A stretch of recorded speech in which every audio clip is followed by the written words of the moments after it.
So hello guys, welcome to all of you on my YouTube channel समझाओ खुशी. So today we are starting from theory of supply chapter 2 of economics और microeconomics. ठीक है, so let's start. सबसे पहले concept of supply समझते हैं. So what is supply? तो माइक्रो इकोनॉमिक्स में सप्लाई रेफर करती है quantity of a good that a producers are willing और able to offer for sale. यानी कि जो सप्लायर है मीन्स जो प्रोड्यूसर है वो कितनी उसकी कैपेबिलिटी है या कितनी उसकी एबिलिटी है मल्टीपल गुड्स को प्रोड्यूस करने की और ऑफर करने की for sale.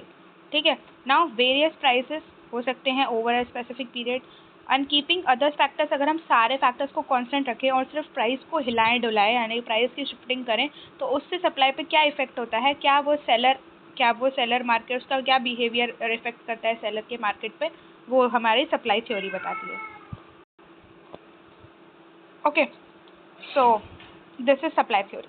Now schedule of supply, ये एक टेबल है जो हमें different quantities of a commodity, एक पर्टिकुलर कॉमोडिटी की different quantity eight a different price level. ठीक है, जहां हमें लॉ ऑफ सप्लाई देखने के लिए मिलेगा इस पेज में. ये हम इस बेटर एग्जाम्पल से समझ पाएंगे. जैसे कि अगर हम सबसे पहले टाइप्स ऑफ स्केड्यूल मतलब सप्लाई के स्केड्यूल्स पे फोकस करें तो सबसे पहले आता है इंडिविजुअल सप्लाई स्केड्यूल. सो ये क्या शो करता है कि बाय वन प्रोड्यूसर, एक प्रोड्यूसर डिफरेंट प्राइस लेवल पे कैसे प्रोड्यूस कर पा रहा है ना. जैसे कि प्राइस 10 है तो वो 5 क्वांटिटी सप्लाइड कर पा रहा है, लेकिन अगर प्राइस 20 है तो वो 10 क्वांटिटी सप्लाइड कर. ऐसे ही अगर वो 30 है प्राइस तो वो 15 क्वांटिटी सप्लाइड कर रहा है. जैसे की पॉइंट्स में लिखा है ना, एज प्राइस इंक्रीजेस, जैसे जैसे प्राइस बढ़ता जाएगा इंडिविजुअल प्रोड्यूसर की जो सप्लाई है वो बढ़ती जाएगी, है ना. क्योंकि उनको भी तो टैक्स भरना रहता है और आपके रॉ मटेरियल्स की परचेजिंग है, टेक्नोलॉजी है, तो वो जितना प्राइस को अपग्रेड करेगा उतनी ही उसकी क्वांटिटी बढ़ेगी. ठीक है. So next we see the next type is market supply schedule. ये क्या करता है, total supply of a commodity by जितने भी सारे प्रोड्यूसर्स हैं at a different price level. तो यहाँ पे मैंने दो एग्जांपल्स लिए हैं, एक है सप्लायर ए और एक है सप्लायर बी. ये मल्टीपल प्राइस पे सेल करते हैं. जैसे कि एक सप्लायर है वो 10 रुपीज़ के प्राइस पर 5 क्वांटिटी ऑफ गुड्स को प्रोड्यूस कर रहा है और दूसरा supplier 3 quantity of goods produce कर रहा है. ठीक है. ऐसे ही सेकंड में आपका ये यहाँ पर ना सप्लाई सी भी है. ठीक है. और ये देखो सप्लाई सी आपका 8 यूनिट्स प्रोड्यूस कर पा रहा है.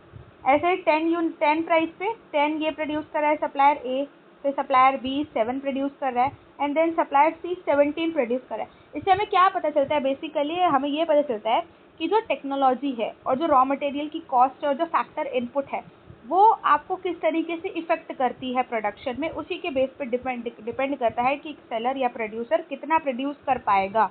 ठीक है. उसकी एफिशिएंसी कितनी है ये उसी चीज़ पर डिपेंड करेगा. Okay. Now next we see slope of supply curve. Slope of supply curve क्या शो करता है, प्राइस और क्वांटिटी सप्लाइड का एक कर्व. ठीक है. जो हमें ये इंडिकेट करे कि कितनी क्वांटिटी सप्लाई में कितना चेंजेस आएगा प्राइस में चेंज करने से. ठीक है. इसका फॉर्मूला तो यहाँ पे लिखा ही है. ठीक है. Now next supply curve is that curve. Okay. Sorry actually ये थोड़ा ब्लर है बट समझ में आ जाएगा. ओके. देखो यहाँ पर सप्लाई 2 का बना हुआ है और एक सप्लाई, और ये जो बीच वाला रेड से बना हुआ है सप्लाई इक्विलिब्रियम. ठीक है. यानी कि सप्लाई यहाँ पर प्राइस के यूनिट और प्राइस दोनों ही इक्विलिब्रियम बैलेंस्ड वे में प्रोड्यूस भी हो रहा है. सप्लायर भी बैलेंस वे में प्रोड्यूस कर पा रहा है और डिमांड भी उतनी ही आ रही है ताकि वो प्राइस सेटल हो जा रहा है. Okay. Now next we see the types of supply curve. So what is supply curve. सबसे पहले आता है पॉजिटिव स्लोप. पॉजिटिव स्लोप का क्या है कि जो सप्लाई कर्व है ये अपवर्ड स्लोपिंग है. ठीक है. और डायरेक्ट रिलेशनशिप दिखता है प्राइस और क्वांटिटी सप्लाइड के बीच में. जितना ज़्यादा प्राइस बढ़ेगा उतनी ज़्यादा क्वांटिटी बढ़ेगी. डायरेक्ट रिलेशनशिप है, वाइस वर्सा नहीं है. Then steeper curve. Smaller change in the quantity for a price change supply is less elastic. अगर सप्लायर मतलब स्मॉल चेंज किया हमने क्वांटिटी में फॉर प्राइस ताकि उसका प्राइस चेंज कर सके तो वो क्या होगा, जो सप्लाई होगी वो कम इलास्टिक है. इलास्टिक मैंने लास्ट क्लास में बताया, जिसने भी नहीं देखा है वो वहाँ से जाके समझ सकता है. Now flatter curve. Large change in quantity में बड़ा बदलाव करना है, यानी क्वांटिटी को ज़्यादा करना है. प्राइस को हिलाकर प्राइस में भी चेंजेस लाओ पर क्वांटिटी इज मोर, बढ़ेगी ज़्यादा. ओके. तो यहाँ पर supply is more elastic. Then what is the next topic it's like determinants of supply. Now first determinant है आपका price of the commodity. Higher price means higher supply, direct relationship. Lower price means lower supply. Movement जो होती है वो supply curve की इसी को ध्यान में रख के होती है. Now prices of inputs, cost of production. ठीक है, क्या प्राइजेस ऑफ इनपुट, यानी कि अगर वेजेस बढ़ानी है, रॉ मटेरियल क्या प्राइस बढ़ रहा है, तो सिंपली बात है कि सप्लाई जो है वो कम होगी ही होगी, क्योंकि आपका पैसा उधर भी तो जा रहा है ना, पैसा डाइवर्ट हो रहा है. डिक्रीज इन कॉस्ट, जैसे ही कॉस्ट में कमी आती है सप्लाई बढ़ जाएगा. इंस्टेंट है ये, जैसे ही रॉ मटेरियल या वेजेस या टेक्नोलॉजी की प्राइसेस में नीचे आता है, प्राइस लो करता है, ऐसे ही सप्लाई बढ़ जाती है, क्योंकि आप अपना सारा इन्वेस्टमेंट सप्लाई पे डालोगे, यूनिट्स में डालोगे. That's why. Now next is price of related good, यानी कि substitution in production. If like we say wheat versus rice, तो हायर प्राइस ऑफ एक चीज़ का हायर प्राइस दूसरे चीज़ की जो सप्लाई है, सप्लाई ऑफ अदर डिक्रीजेस, है ना. अगर एक चीज़ का higher price of 1, supply of other decreases, जैसे कि एक चीज़ की अगर प्राइस बढ़ा, ठीक है, तो दूसरे चीज़ की भी सप्लाई कम हो जाएगी.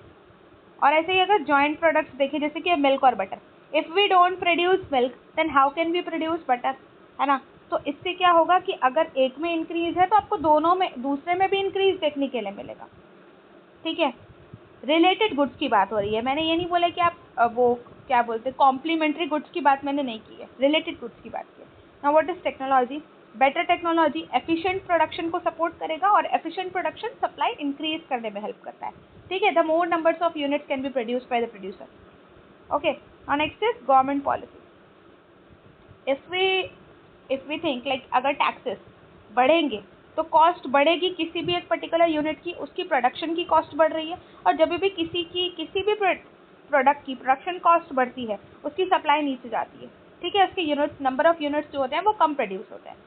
ऐसे ही अगर गवर्नमेंट किसी चीज़ प्रोडक्ट को प्रोड्यूस करने के लिए सब्सिडी प्रोवाइड करने दे, है ना, तो उसकी कॉस्ट कम लगेगी, और जिस चीज़ की कॉस्ट कम लगेगी उसकी सप्लाई ज़्यादा होगी. It shows the direct relationship between the price and the supply. Now what is next? Natural factors. Now what are natural factors? Like weather, climate, natural disasters. ऐसी कुछ चीज़ अगर हमें किसी ईयर में देखने के लिए मिलती हैं तो उससे हमें पता चलता है कि सप्लाई.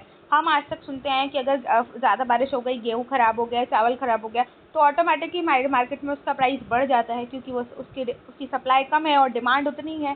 ठीक है. तो इसी से हमें पता चलेगा कि उसकी सप्लाई नीचे चली गई है. नाउ ड्रॉट और फ्लड जैसी चीज़ें भी अगर हमें देखने के लिए मिली तो भी सप्लाई नीचे चला जाएगा. नाउ वी से नंबर ऑफ सेलर्स, है ना.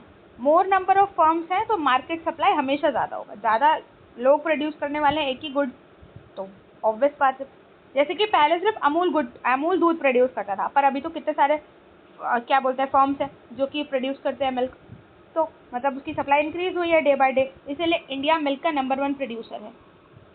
नाउ एग्जिट ऑफ फर्म्स अगर एग्जिट करने लगे, अब मुझे दूध नहीं बेचना, अब मुझे दूध नहीं बेचना, मेरे को बंद करना है या मेरे को कुछ और बेचना है, अगर ये नंबर ऑफ फैक्ट्रीज या नंबर ऑफ फर्म्स कम होंगी किसी भी एक प्रोडक्ट की, तो उसकी सप्लाई धीरे से डिक्रीज कर जाएगी. Now future expectations. अगर किसी को ये पता चले कि एक्सपेक्ट हायर प्राइसेस, तो प्रोड्यूसर में hold stock and supply decreases. Now क्या होगा कि अगर फ्यूचर में उसको किसी भी चीज़ के प्राइस बढ़ने वाले हैं, उसको पता चल गया, तो सब प्रोड्यूसर क्या करेगा, सब चीज़ को स्टॉक करेगा. और अगर वो अपना पैसा अभी स्टॉक करने में खर्चा कर रहा है, तो सीधी बात है कि अभी पर्टिकुलर टेम्परेरी टाइम पे वो क्या करेगा, अपनी सप्लाई को डाउनफॉल कर देगा.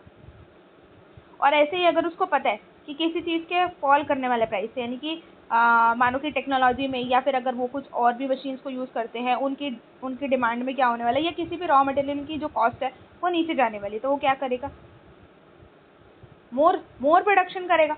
मोर production means more supply. Simple. ठीक है. तो हम बाकी इसको नेक्स्ट पार्ट में समझेंगे. Thank you for watching.